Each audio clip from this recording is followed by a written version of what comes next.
Étape numéro 1. Déterminez exactement ce que vous voulez.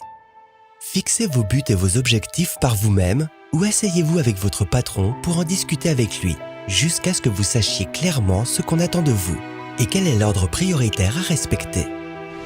Il est ahurissant de constater combien de gens se fatiguent inutilement à accomplir, jour après jour, des tâches de peu de valeur, parce qu'ils n'ont pas eu cette conversation cruciale avec leur patron. Un des pires emplois qu'on puisse faire de son temps, c'est de s'appliquer à très bien faire quelque chose qui n'est aucunement nécessaire de faire. Voici ce que Stephen Covey a dit. Avant de commencer à gravir l'échelle de la réussite, assurez-vous qu'elle est appuyée contre le bon immeuble. Étape numéro 2. Prenez en note. Réfléchissez sur papier. En notant votre but, vous le cristallisez et lui donnez une forme tangible. Vous créez quelque chose que vous pourrez toucher et voir. Par contre, le but ou l'objectif qui n'a pas d'expression écrite ne demeure qu'un simple vœu ou idée. Il n'est habité d'aucune énergie. De plus, les objectifs non écrits mènent à la confusion, au manque de précision, à une mauvaise orientation et à de nombreuses erreurs. Étape numéro 3.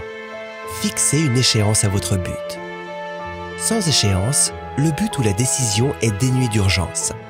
Elle n'a ni véritable commencement, ni véritable fin.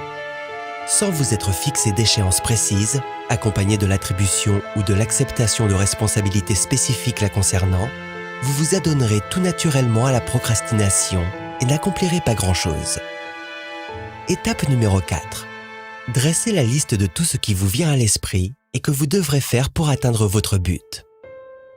Chaque fois que vous aurez l'idée d'une nouvelle activité, ajoutez-la à votre liste. Travaillez à cette liste jusqu'à ce que vous l'ayez achevée. Elle vous permettra de visualiser votre tâche ou votre objectif dans son ensemble.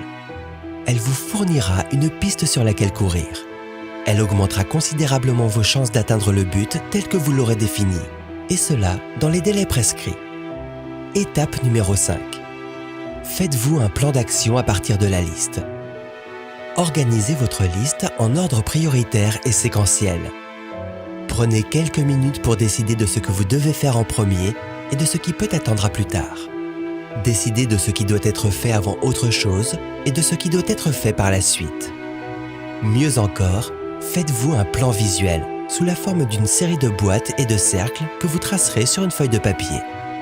Vous constaterez avec étonnement combien plus il vous sera facile d'atteindre votre but si vous le divisez en tâches individuelles. Muni d'un but écrit et d'un plan d'action bien établi, vous serez beaucoup plus productif et efficace que celui qui véhicule ses objectifs en esprit seulement. Étape numéro 6. Exécutez votre plan immédiatement. Faites quelque chose.